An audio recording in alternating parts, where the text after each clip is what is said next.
Thank you, Marshall. Good afternoon, everybody. Welcome to the April 2nd, 2025 CalPATS Q&A. My name is Paul Higgins. I am a data analyst working at CSIS supporting CalPATS. It is April 2nd, so you can trust everything I say today. I'm not joking. All right, if we can, the CalPADS end of year submission will begin on May 6th. So up here we have the end of year roadmap with the suggested milestones on there. And it is showing that we want, or we recommend, having no errors by the 11th of July. The certification deadline being just 2 weeks after that on the 25th of July, opening up a very brief amendment window intended for corrections only. So if you're not certified by 725 and you're using that amendment window to still do data population and troubleshooting, you're probably doing something wrong internally. Not to be offensive about that, but just you're into that hazard zone. So we recommend that everything be done by the 25th, and then you're just kind of polishing things up in that last 2 weeks, identifying any potential errors that happened. Let's see.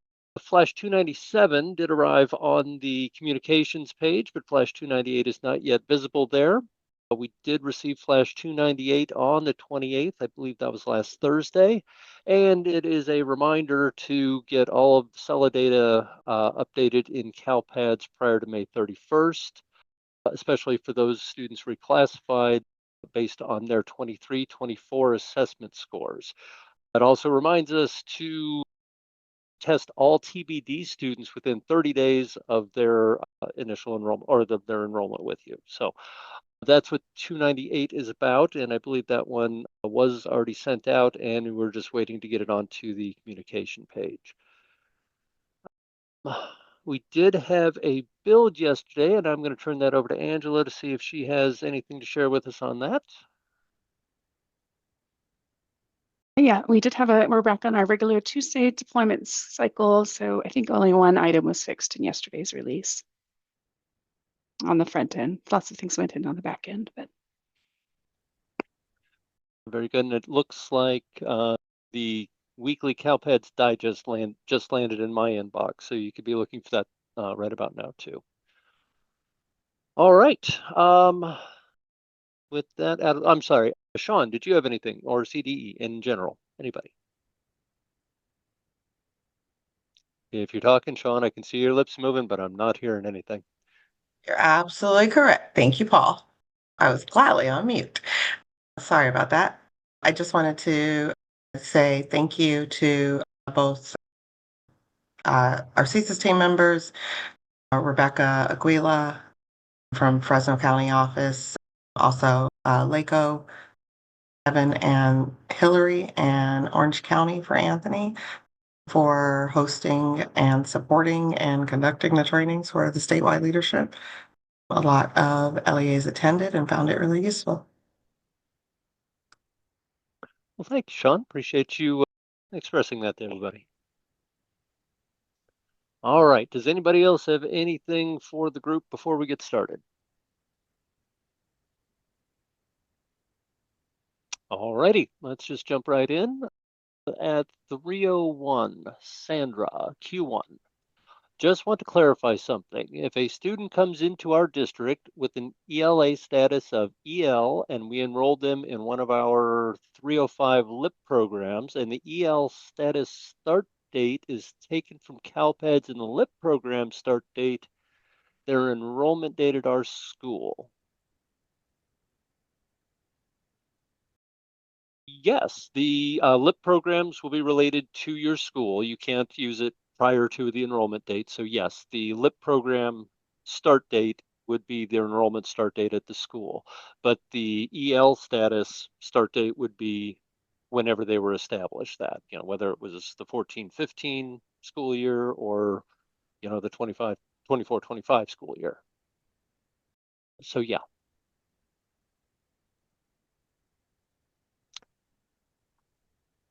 Okay, Rigoberto at 304. Q1, good afternoon, team. Good afternoon, Rigoberto. Our LEAs are trying to improve incident accuracy, and I want to get ahead of the questions that they may have. If during an incident a student was restrained or secluded, but the incident resulted in an out-of-school suspension, how should it be reported? As 2 incidents or as 1? And if just 1, would it be the suspension or the restraint and seclusion that is reported? Not a either or, it's a both. That is reported, Rigoberto, and it's in the CalPADS FAQ and also within the CFS to explain that all results for the student are reported. So you would report the out-of-school suspension. You would also report the restraint along with it. Yeah, so with discipline data, you have a single incident, but there can be multiple students attached to it, and then each student could have multiple offenses attached to it, and each student could also have multiple results, whether it's restraint, seclusion, out of school suspension. So there's kind of that hierarchical tree that the student can have multiple results on that. Claire 306 Q1. With the introduction of the UBA for Sunbucks, will the alternative income form become obsolete for Provision 2 districts in their non-base year? If I understand correctly, the AIF and the UBA are sufficiently different that they can't be used for the same thing there. So it actually has to be 2 separate forms. And Sean, correct me if I'm wrong in saying that, but that's my understanding of the process. You're correct. Woohoo! All right. Can we promote Sarah Marshall? Sorry. Yeah, I was going to say, it looks like Sarah is in there chatting away. So I'm going to leave that one live and I'm not going to resolve it. So Sarah can continue to chat back and forth there. Moving down to Stephanie 307. Q1, is there any way to report for next year a class at a high school that covers 2 graduation requirements, English 10 and ethnic studies?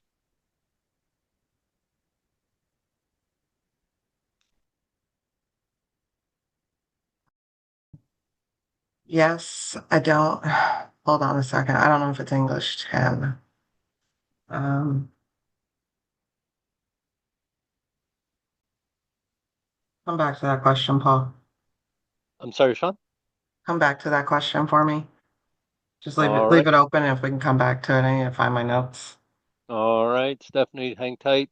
Sean's looking it up. We're going to move on to Sonia 307.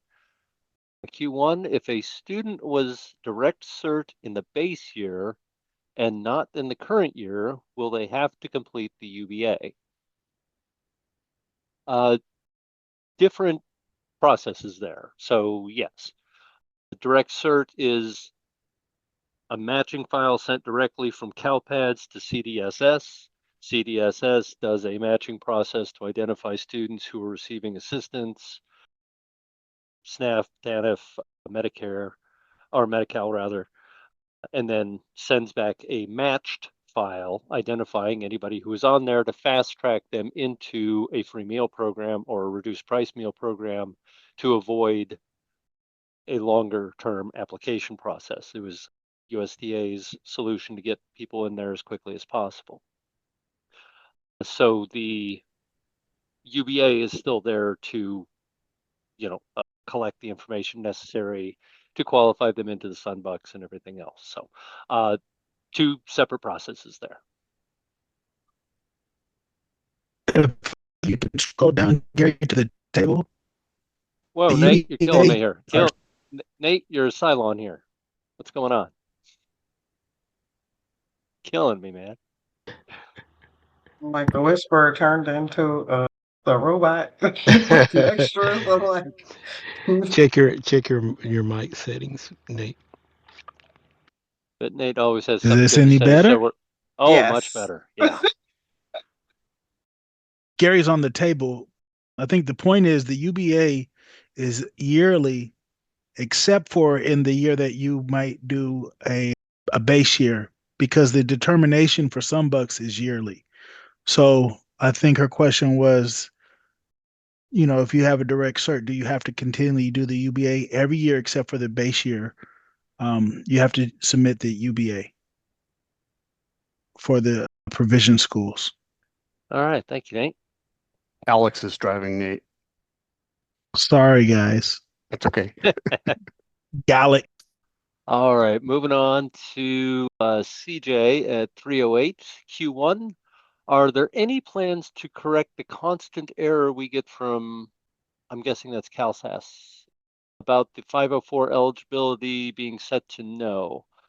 And the email is the one that starts out, Dear CAS Test Site Coordinator, a change in the CalPAD system has caused an individual with disabilities indicator 504, blah, blah, blah. We've all read it before. So I am not sure what the status is on that, and I was never actually sure of what the cause was on that. So if anybody has any information, that'd be great. The cause is, no, there's not any plans to correct it because it's valid. And it's basically to be able to notify your testing coordinator along with your SPED coordinator that there was a change for a student.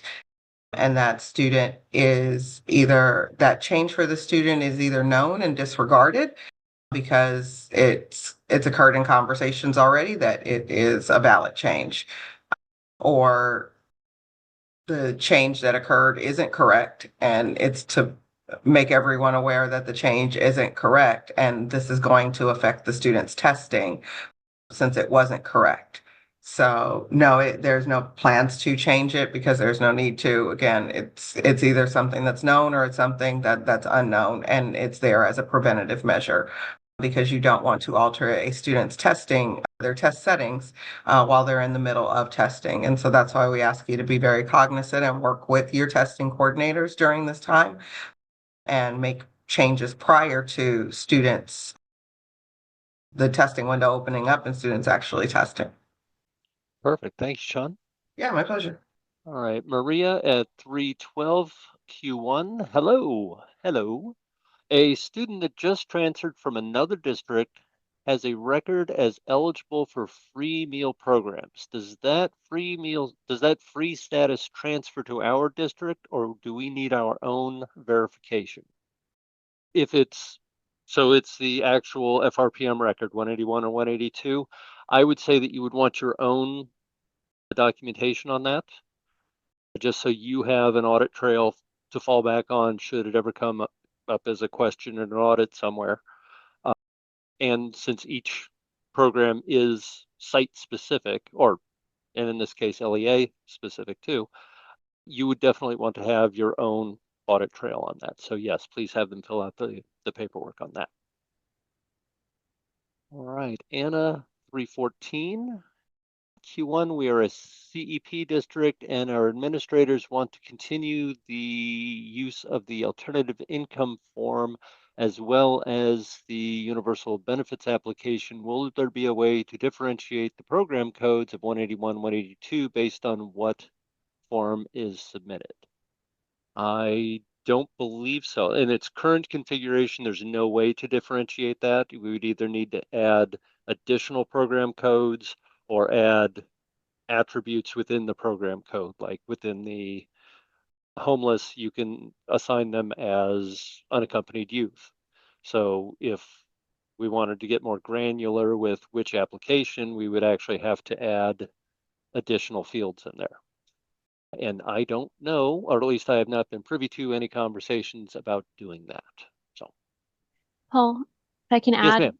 perhaps they want to ask their SIS if they have a field within your SIS that you can make that differentiation, or maybe notes, because we don't have it available, but that doesn't mean that you can't collect it locally. Excellent point. Thank you, Alex. All right. Oh, can I answer the not integrated? Yes. Stephanie's question? Yes, thank you. Yeah. Stephanie, sadly, my answer isn't probably going to be one that you like, but I'm going to need for you to submit a service desk ticket only because the information that I have doesn't look like it is, it looked like it kind of got stalled out on our end. So go ahead and submit the question as a service desk ticket so that way I can push it to the program office for you all for ethnic studies because it is a requirement per, it needs to be communicated with the LEAs for 25, 26 per statute. And it Yeah. also looks like Shauna Kane from Bishop Unified wants to be added to that spring as well.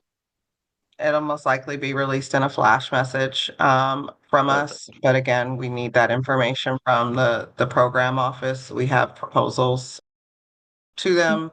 But again, I could add to that, Sean. So we have been discussing this and I've we, got our notes on our options. yeah, so we're just not ready to respond yet. I mean, if anything, we're leaning towards maybe adding some additional course codes that would indicate like an integrated program like that, but we haven't determined that yet for next fall too. So we are aware of this issue and we are still trying to figure out the best way to address it. Perfect. And Paula, you were the one who sent my 317 comment of correct. That's why we're collecting data in the EDCS. So if you wanted to talk about that further, that would be great too. No, just that you're totally right that we don't collect that now. So, and it's actually way more complicated than one would think. So that's why we pivoted toward using the EDCS this year, because that's kind of easier to do than trying to make all the changes that would be necessary in CalPads. So eventually, assuming that, this continues, we'll definitely build it into CalPads, but how we want to do that yet, we haven't determined the best way. Understood. Thank you, Paula. All right, and looks like the only thing still remaining open is Claire's ticket that Sarah was talking with her about, and they seem to have done chatting, and I don't have any questions below that. Good times. Good times. Here we go. Bavita at 321 Q1. Approximately when will EDCS open? We're aiming for probably in the May timeframe. I would just gather up all your data and just, when it opens, you could submit it. We're not going to harvest any data from EDCS until July 1st. Oh, here we got a couple coming in. All right, Larney, 322 Q1. We have a school who will be utilizing ELOP fund this summer. Their students will be participating in ELP this summer. Should we report this participation for 25-26 academic year? However, the school, they said, will be opting out from ELOP starting next year. Do we still need to report the ELP from the summer?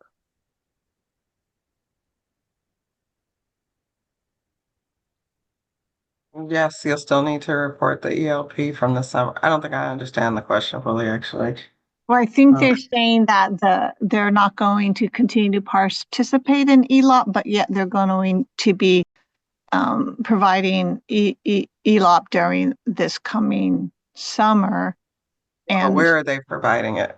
I guess is the question, because if the school is closed as of 6:30, then the school is closed as of 6:30. And so that would nullify summer.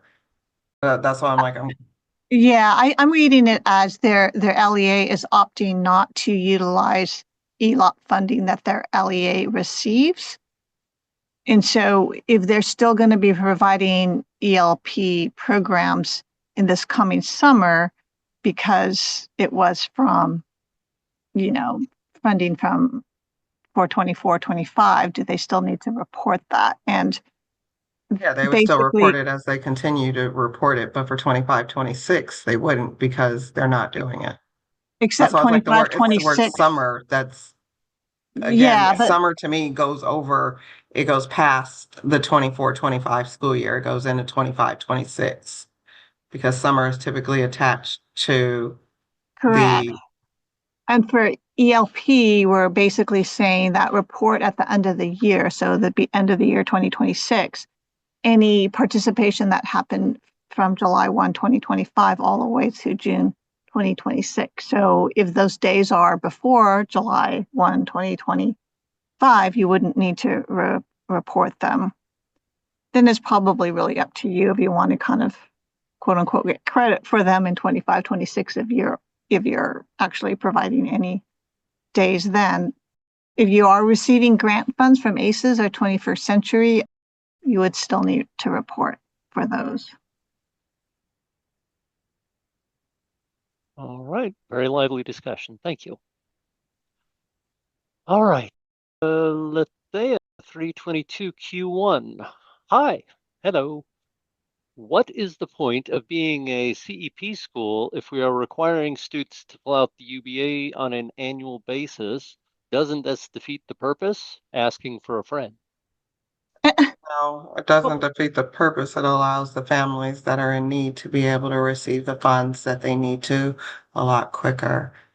Right. But I think her point simply is, and this is something we all like kind of roll our eyes at, but CEP was originally created by US Department of Ag to get rid of the paperwork of submitting applications and reviewing them and verifying them, right?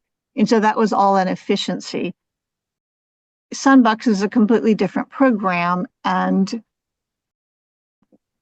you know, when legislation is passed, Congress doesn't always really understand how one program they're doing conflicts with an existing program. So that seems to be what happened here.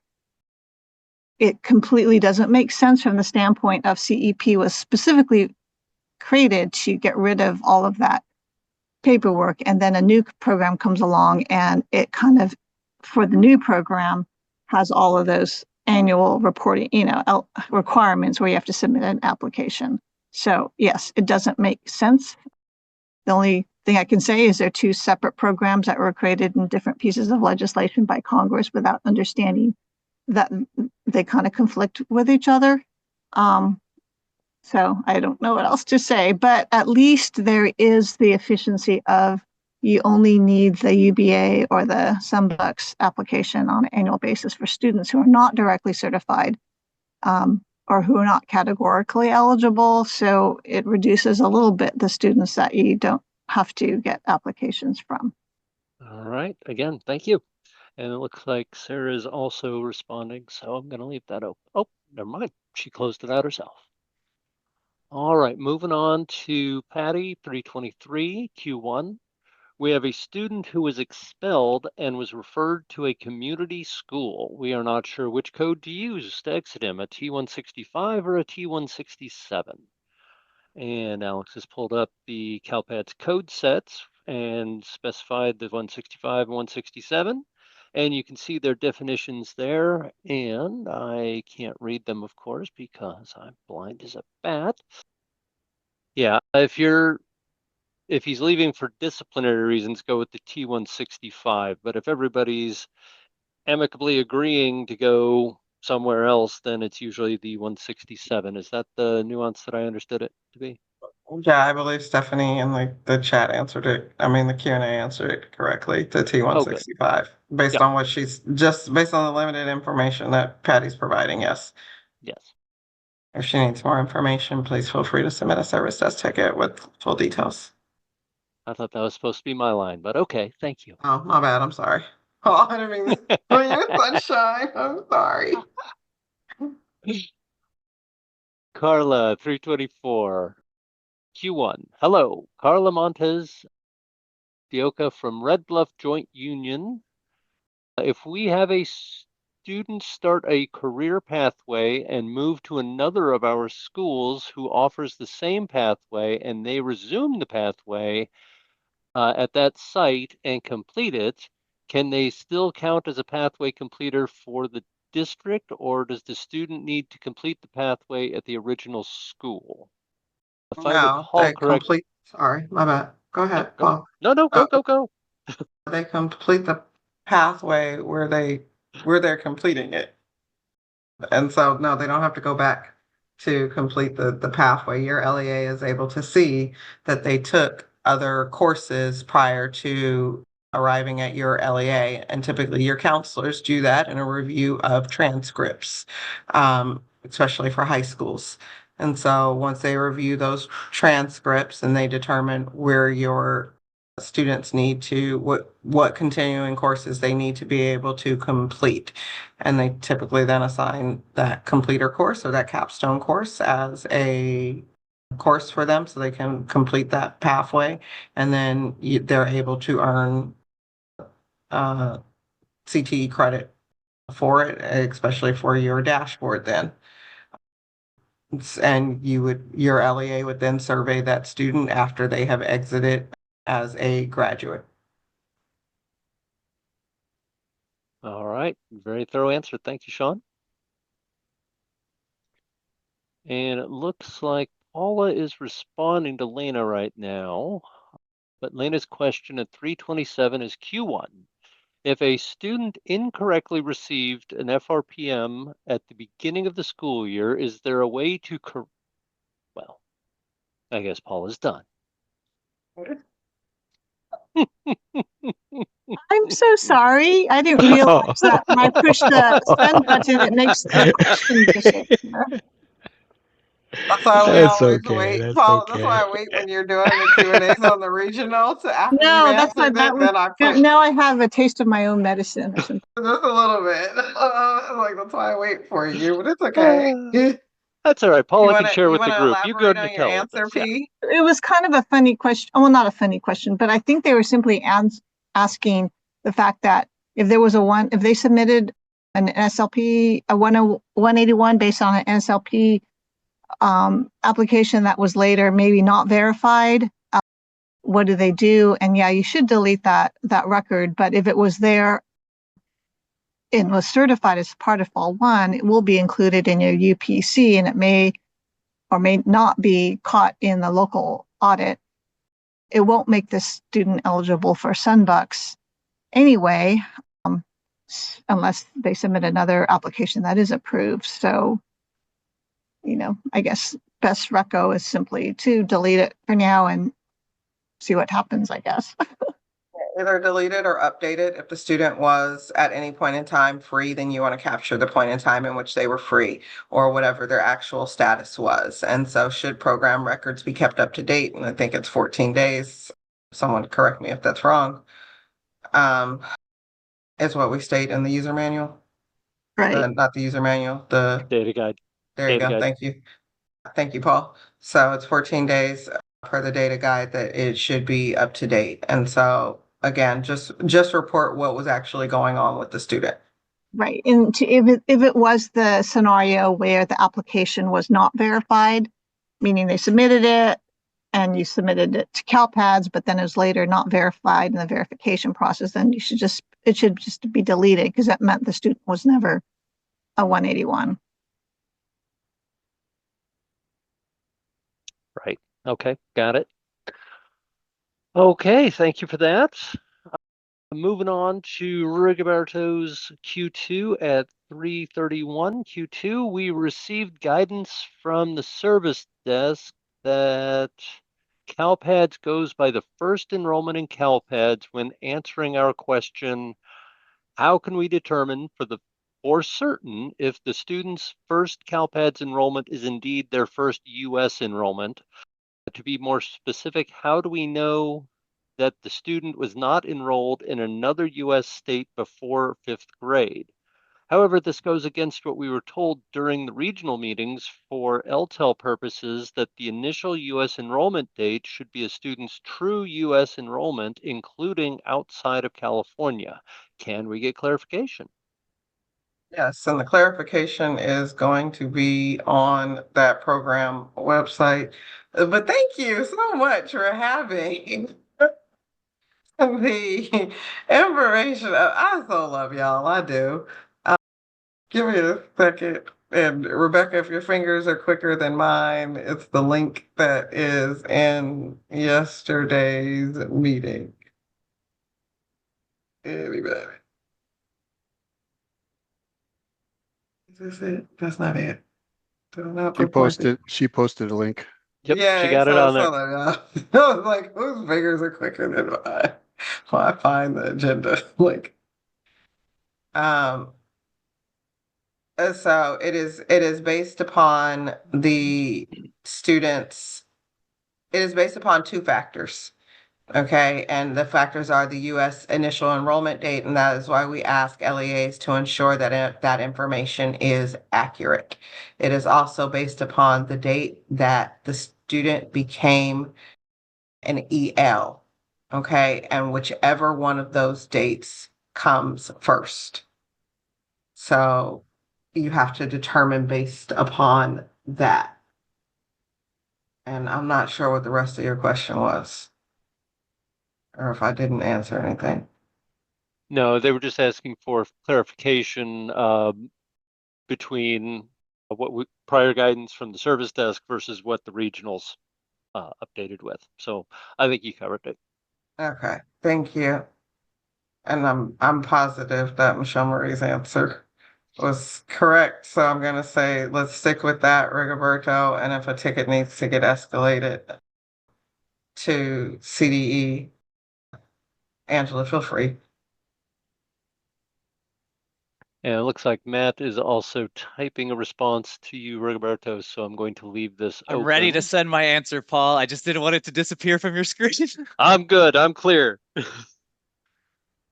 Sent. It was. It's just a link to Flash 272, which provides guidance on populating the initial U.S. enrollment date field. Perfect. Thank you. All right. The Wait, which next, one? Paul, I mean, which one, Matt? 272, he said? 272. No, I thought the other one is sooner. The one that replaced that. It was one of the ones that was recently released. The LTEL Flash does refer to Flash 272 for guidance on that okay. field.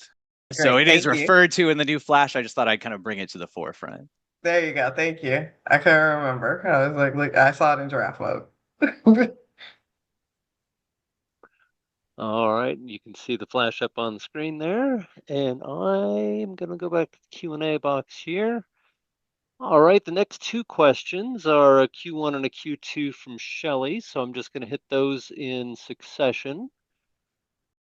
I'm sorry, Shelley, 333, Q1.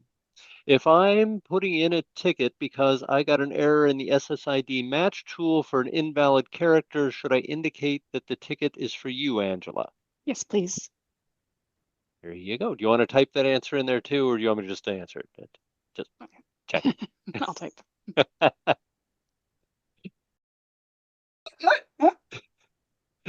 Shelley Q2, 336.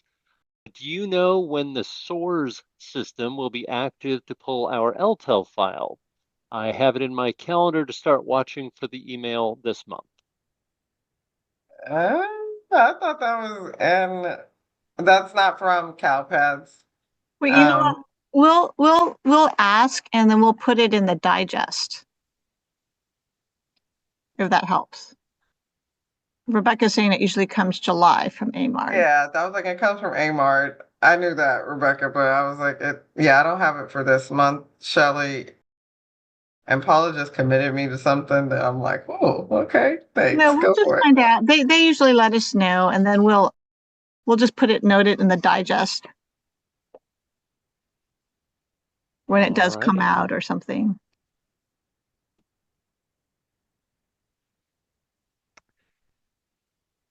All right, looks like a little bit of a discussion there about them doing amazing work to get the data out quicker this year. Very good. All right. Moving on. I don't see any new questions in there. Is there anything that we want to chat with the group about? Any processes, any training announcements, anything? I'll use this time to plug the first training for end of year. With the CSIS training team is going to be the end of year primer, which goes over all of the 4 end of year submissions and strategies that you can begin implementing before they open on May 6th. That training will take place on April 9th.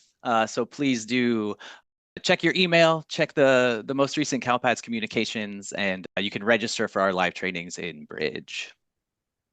And I will reemphasize that the weekly digest did have a reference to or a link to the training site and that end of year training. So if you do get that email, it's a link right in there. I was curious if we had anybody here for the very first time.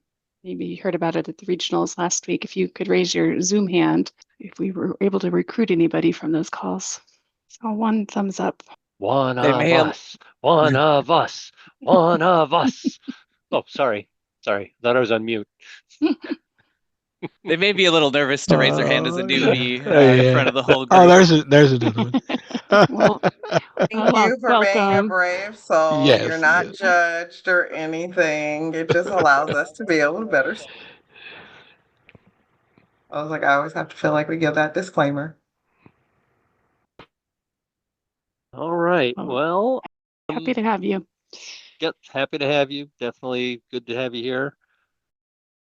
We're closing in on a few minutes with no questions. So if we got nothing else, oh, there we go. See, all I had to do was drag my feet there for a minute.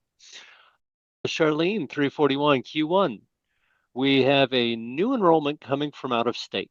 I found a match in CalPADS from a student who was in homeless and was expelled last year before moving out of California. Should I flag an alarm with our student support services? The student has a guardian instead of a parent this time around.